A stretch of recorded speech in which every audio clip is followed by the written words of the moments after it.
The famous Jeff Bezos once said, "Your brand is what other people tell or talk about you or say about you when you are not in the room." Good morning, everybody. My name is Jurgen Moors. I'm a consultant, a strategic advisor, and of course, a coach. And welcome to this 30-day live stream on entrepreneurship. And today we are in day 29, meaning it's one more day, and then we finish this 30-day live stream. My normal location, I'm on the road where I actually record this 29th day. And today we're going to talk about something Jeff Bezos already said it, talking about people, about your personal brand and the importance of your personal brand as an entrepreneur. Now, first of all, you might think why is a personal brand so important? Well, if you are an entrepreneur that says, I only want to do one small project in my life and that's it, then your personal brand is for that reason probably not so important. But if you say, no, I'm in this role for becoming this entrepreneur and I'm ready to go the journey, I want to have an impact, I want to grow my career, then your personal brand becomes actually crucial and really important, because your personal brand, when you become this entrepreneur, when you move through this journey, it will somehow be your card that people already have seen before they actually, before you enter the room, for instance, to actually talk about a certain project. So it is crucial to build that brand to not only help you to advance in your career, but definitely only also to build trust and reputation even before people know you. And this takes time. Like I said, becoming a truly successful entrepreneur with a lot of impact is a journey from where you start and then you move on. Now, what are some key aspects when you look at building your personal brand? What is important to build your personal brand? Well, one of the things that is important is you as an entrepreneur, you should be authentic. It is you. Don't try to copy anyone. Don't try to, and that's a mistake that a lot of not only people in large organizations make, but in general, a lot of people make is you try to be somebody who is, you see who is successful. So you try to copy part of what is that person doing. Or a lot of times, and there's a second thing, a lot of people, you try to do what is expected from you because you think, if I do this and that, then I can go into a next career step. Well, when you are an entrepreneur, that is all on the second or on the third place. The very first thing is you are this entrepreneur, you are on this journey, you want to have impact in your organization, you want to bring innovations. So it also means that you actually have to focus on those aspects. And that means that you, as an entrepreneur, you are the brand, you are authentic. What you're going to do is about you and about nobody else. So stay who you are, how you would tackle certain things. And you will see that after a while, if you are on this journey, other people are actually going to copy you. Now, a second thing that is really important, beside this authenticity, is the value proposition that you bring. This is also something that you have to build. For instance, when I compare it to my case, one of the value propositions that I tried to bring is that I'm a person who delivers. I'm a person who executes. I'm not the person who, as an entrepreneur, comes with the big ideas and then tries other people to take the risk and have it done. No, I'll take the risk myself without looking at risk for my career or risk for getting a bad grade or a bad bonus. But I try to advance things. But most of all, I try to come up and live up to the promises that I make. So I try to deliver. And sometimes it means, because that's part of being an entrepreneur, that a project might shift in timeline. But when you communicate about that, that's okay. A project might be more expensive or might bring less than you expected. That is all okay. But where a lot of entrepreneurs struggle for a very long time is actually the execution. To actually, for instance, when I was working on the robot or on robots, for instance, a lot of the timelines shifted backwards. One of the main reasons at that time was COVID as well. But the robots were always delivered, they were always built, and they were always doing what they were supposed to do and what I promised. So I executed everything that I brought. When I talk about digital twins, we built digital twin. That the road line, the line was sometimes a little bit slower than we hoped. Yeah, that's part of it. but it was built. So make yourself in fulfilling the promises that you bring, especially when it comes to execution, because a lot of people struggle with the execution and the execution part. It's easy to do over promising and stuff like that. And I always was really wary on that. I really focused on that. That I tried not to do it. But being an entrepreneur, you always have the risk with timelines. You always have the risk with those aspects. But make sure that you execute, that you deliver on your execution. And if you can execute really, really well, then I think you already have one advantage in comparison to others that are trying to do the same thing as you. Now, visibility. You need visibility as a key aspect as well. And why is that? Well, you want to sell your product, your project. You want to have the impact. You want to, especially when you grow in your journey, you want to bring more people on board. This networking that brings this comes together with your visibility, meaning you need aid, you need new ideas, you need help. And it can't be that this is help or something that comes from the outside. So that is why you need create a certain visibility inside the organization, that people know who you are, what you do, that your brand starts to build, and that the word of who you are already moves through the organization before people actually meet you. And that helps you when you have to defend the project, and then there's an executive in there who doesn't know you at all, but who knows who you are as a brand. Yeah? And making you visible at these organizations where you're more than just this person who's coming to ask for money. That is also key important. And outside events, from, okay, I know this person, or this person knows me. Make your brand and who you are as a person. And that's what you do through networking. Make it visible, make it known, because at a certain point in time, you will actually need it, and it can help you. And to give you an example where this visibility helped me, again, let me just go back to the robotic. Again, let me just go back to the robotic space. I typically gave, or try to give, always a presentation at the World Conference that was held every year of the Sprint Robotics Initiative at the time. Why? Because it gave me a stage to talk, and people know this is Jürgen. He's working at BSF. He's focused on robotics.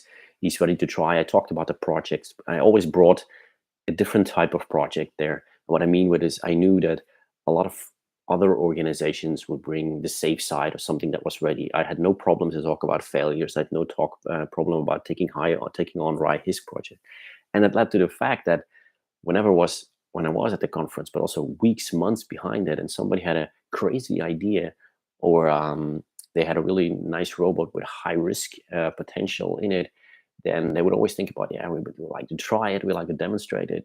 Who is the person that would work with us? Which one is the asset owner? And they didn't necessarily look at the asset owner. They just knew, Jurgen is a guy that we can work with. Jurgen is a guy that jumps with us. He is a guy that takes the risk. So that's how they reached out to me, and so that is how a lot of projects and ideas came to me, because I was visible in this community. I was visible in the organization. I not always necessarily had to come up with every innovation idea myself. No, the innovations came to me because people knew who I was. And that was also valid for a lot of other digital technologies that we tried, because we committed, and I committed with my team, to trial and error and experiment and do a lot of stuff. People start to see you, and I already talked about this before in this live stream, as a beacon.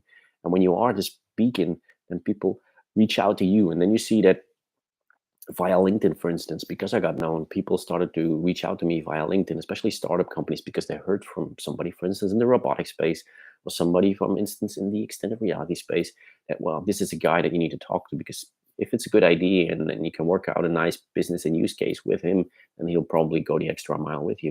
And that's how a lot of ideas about technologies that I would have never ever seen otherwise would have come to me. So make yourself visible outside the organization, and make yourself visible inside the organization, because it was exactly the same thing. When I was working on this masterpiece project where we had so many different things, people inside the organization, not only in the location where I worked, but also in the location of the headquarters, reached out to me and said, Jürgen, I would like to test this once. Do you have an opportunity? And I never said immediately no. And that's also really important. I always said, if I didn't know immediately about something, I would tell them, give me some time. And if I couldn't enable it in my own unit, then I would try to reach out in my own network and see if somebody in my network maybe had the opportunity and the possibility to try something like that. So visibility is something you create, and because you become some kind of magnet, but you have to focus on it. And that's one of the things is your networking activities.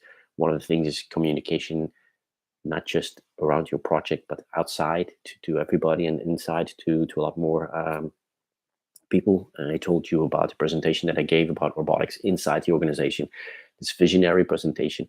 Well, at that point in time, you are also set with the link between you and as an entrepreneur, or at that time, me, and the robotics field was very, very clear inside the organization.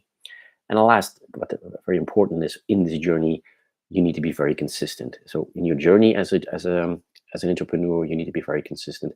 And at the same thing, when you build your brand, you need to be very consistent. So the approach that you have, the authenticity that you give off, it always needs to be same. When I worked on my entrepreneurship journey, um, there was not one time when I chose my career over a project. Um, I always finished what I was working on, and this is, for instance, this consistency. And they knew no matter what function that I did, no matter because I did a lot of different roles in operations, but also in innovations or in central roles.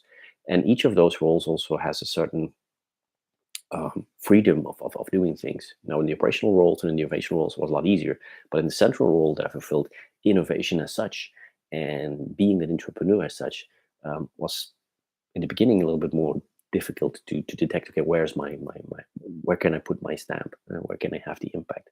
But in that role, I started the whole robotics initiative. In that role, I was responsible to guide communities of maintenance managers, of operations managers, of production managers, of process managers. And I started working with people in my group who actually um, were guiding them and helping them to build visions. How can each of these groups build a vision, and how can we combine them, and how can we work and execute on them? And also there, you can then see that your impact and your entrepreneurship and your entrepreneurial efforts in a central organization, or even in a very bureaucratic role when you are an accountant, for instance, there's always room for entrepreneurship. You only have to discover it. And once when you discovered it, you will see that there are a whole set of opportunities down there. So, and this consistency you need throughout your career. It cannot be that at a certain point in time and in a certain role, you will not be that entrepreneur. It can be, for instance, because let's say you become a mompreneur. It can be, for instance, because let's say you've become a mom or a dad and you want to slow it a little bit in a certain role for a while. That's okay. But this basics of still being an entrepreneur, even when you slow it down, you should try to keep it. The consistency needs to be there, all in all the aspects, whether it's your identity, whether it's the way you treat people. There always needs to be this consistent person, because a brand actually means, yeah, we know that this guy will never yell at us, for instance. That needs to be consistent in your whole career. And that's a challenge for, I think, many people to be consistent. So building your brand is actually being consistent over a very long period of time. And that's a challenge. Now, what are steps that you can take when you are at the beginning of your journey? What I'm going to explain to you now about building this brand is something that I did without the goal of building a brand. These days, life has changed a little bit. It's also more common. There's also more talk about it. So when you build your brand as an entrepreneur and you are at the beginning of your journey, this is the moment where you say, let me do a self-assessment. Who am I as an entrepreneur? We already talked about the skills. We already talked about the elements that you all need to gather over this time of this journey. Yeah? But the question that you can do at the same time when you do this self-check or the self-awareness of what are my gaps as an entrepreneur, you can at the same time also look at, okay, what are now my gaps as when I'm from a point of view from an entrepreneur, and what brand do I want to become? Where am I right now? And what is the brand for me at the end of the journey as an entrepreneur? What's it going to look like? And also dedicate your time and efforts a little bit on that, to focus on, okay, what am I actually going to do there? What is the goal that I'm actually going to do? And then define your goals. When you define your goals as this is where I'm starting right now as an entrepreneur, and this is where I want to go as an entrepreneur, at the same time, define the goals that you want to have as for your brand as an entrepreneur internally in your company. What are my three major goals in the long term for my brand as that case would have been Jürgen Moores, the entrepreneur with a lot of impact, for instance. And impact can be part of that. Now, another thing is these days you have a lot more in social media than in the time where I started. You can use social media to talk about the projects that you're working on. Of course, you always have to be very careful when you work for a larger organization that you don't reveal any um, aspects that you need to be kept a secret, that are still ownership of the company. And if it's an ownership of the company, also honor that when you put that on social media. When it's an idea of somebody else, also honor that on social media, because it's part of your brand, it's part of the trust that you build. um, but you can use social media to show your results, especially when you, for instance, have a public presentation.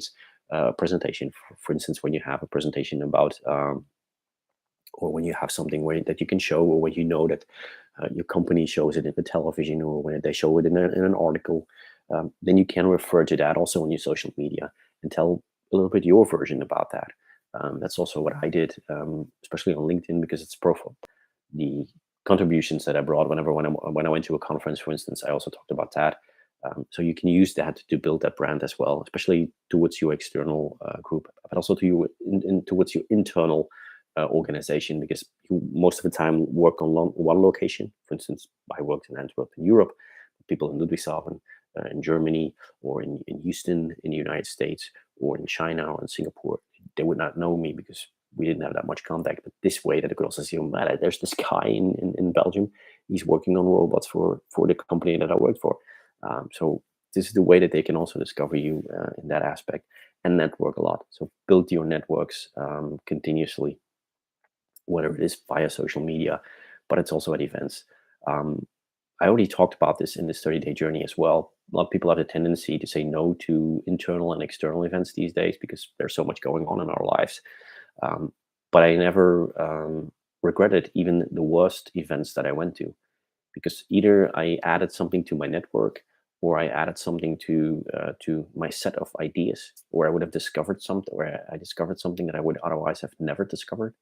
When you go with this open mindset and with this goal of being an entrepreneur, and then you will always discover something at a conference. And there was something strange when I worked in Germany. A lot of my colleagues, when I worked in the innovation unit, one of the things that we actually had to do was look for new innovations. And so we had to go to a lot of conferences, and yeah, sometimes there were conferences that did not immediately have a link to what you're passionate about. Every time I went to a conference, I came back with at least 5 ideas for the organization that I worked for, or for what we could do, or how it could contribute to our organization.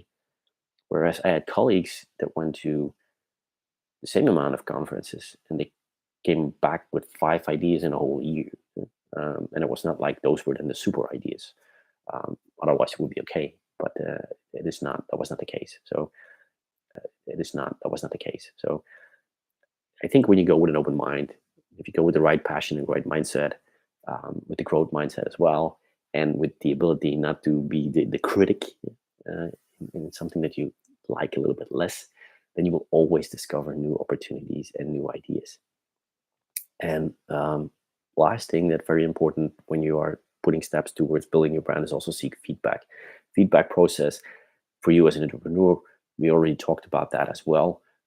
That you ask your colleagues, that you ask your employees, that you ask your executive members, your sponsors for feedback for what you could change, what you could add, what they missed, because it helps you to change your skills. But also for your brand, it's important to ask for this feedback, because you can ask people what the perception is about you, what the rumors are in the organization when they know that you are coming for a project, or when they know you're coming. And sometimes they tell you immediately without that you even have to ask. Just they come and say, "Yeah, I know you were coming, and I know that you do a lot of projects, so I'm really happy to talk to you." So that's the way you build your brand. But you can also look for feedback about your brand. So at some point in time, I never forget this. There was this one guy said, "Yeah, Jurgen, I know you're crazy. Um, you do all kind of crazy stuff. You're the only person who does that, but I admire you for that." So yeah, feedback can come in any form. So accept it when the feedback is there, but also look for it. That you know from, okay, in my journey as an entrepreneur, you need that to grow. At the same time, you also need to understand in these days what it does to your brand, especially depending on what your long-term goals are. Now, what are the benefits when you look at having this brand? First of all, it's important to gain recognition for what you do, to gain support. Like we talked about business cases, we talked about how you have to uh, bring people on board, have to tell them about your innovations. Now, if they know, for instance, let's first stay at the level of the executives. If you worked with a couple of executives that were your sponsors before, and you are a person that delivers, and you are a person that prepares the stuff really, really well, and you are this person that executes, and that if something goes wrong, you communicate very well, then you build a certain amount of trust with the sponsors that you had. And they will talk to this and about their colleagues. And after a while, you will see that if you get a new sponsor, a new executive that you didn't know before, but you will see that, okay, at a certain point in time, you also set a bar for high expectation, but they know, okay, this person that is coming now and asking for money, it's a person that I can trust. He has shown he has this track record, and they will have a tendency to go a little bit faster with you in those crazy ideas that you have. And that's also that I said what I noticed, that because I had this reputation after a while, even the most critical executives that didn't know me, they knew my reputation, and they would still be very forward going and say, well, let's give it a try anyhow. Um, and you still have to build this two-way trust relationship. But in the end, you also, because you have this reputation, it makes it a lot of time easier. It opens because you have this reputation, it makes it a lot of time easier. It opens doors. It makes sure that maybe for your business case, you don't have to defend it 5 times, but only 3 times. Um, Having that reputation helps you to progress and get support, internally, outernally. When you put something on LinkedIn, you say, "I'm looking for a project down there, or I'm looking for some help down there. Who can help me?" Well, probably somebody will reach out to you when somebody knows your brand as an entrepreneur. And people say, "When I do something for him, I'm pretty sure he will do something for me when I need it." So this is really important. Um, it's important for your career. We always said about what are advantages for as an entrepreneur for career. A lot more fun, it's a lot more positive. You have impact. You can work with your innovativeness. And the fifth thing was your career advancement. Why? Because large organizations that like entrepreneurs, because they know they're slow, they know they need change, they need their change, and entrepreneurs are the ones that can actually bring that to the organization. So that is why the profile of an entrepreneur is really liked. And if you have a good name and if you have a strong brand as an entrepreneur inside your organization, then yeah, your career will go faster because they see from this person changes things, this person brings things to the organization, has impact, and they will give you bigger projects, they will give you more important roles and more responsibility. But what you will also see is that you will get a fan base, and a fan base on different levels, meaning also on an executive level, meaning that if somebody shifts to a higher position, they know from, I'm having here a department, and I need to really change it. And there's an innovative guy who wants to go for it, who can deliver, who can execute, who I can trust. And then they remember you because they worked with you, they remember your brand, and then they say, I'm going to promote this guy, I'm going to get him into my department. So that is also how this brand and this consistency actually works. And that's why your career can go faster when you actually are this brand and this successful entrepreneur. And you don't need to be at the end of your journey to reap the benefits of that. No, it will happen along your journey, because when you move along this journey, you are building this brand and you're building who you are. At the same time, you also your career will advance with you as more and more skills are there, and your responsibility will go up with you. And people, especially in the executive level, will remember that, and they will say, "Okay, I need this guy or I need this woman to come and do these roles," because they see things that you don't. So opportunities come to you most of the time at those things. You also have to, of course, take opportunities. And I also made an episode about that. It's about creating opportunities, but it's also about taking them. So this is also really important. Don't always say no because it's not the opportunity that you are looking for.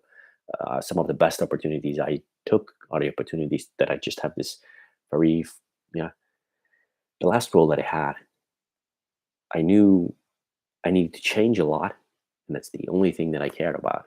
The rest, I had a lot of problems, had a lot of misery, and it was not an easy ride, like I always tell about it, because it looks now like an easy ride because you can look back on it, but it was not. It was really a tough challenge. There were really tough days in there, um, but when I would have said no, I would have not delivered and become the really successful entrepreneur that I actually hope to be.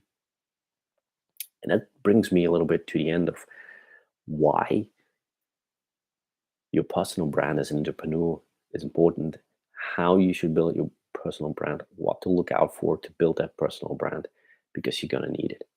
And tomorrow, you never guessed it, we reached day 30 of this 30-day live stream on entrepreneurship. Time to celebrate, I would say.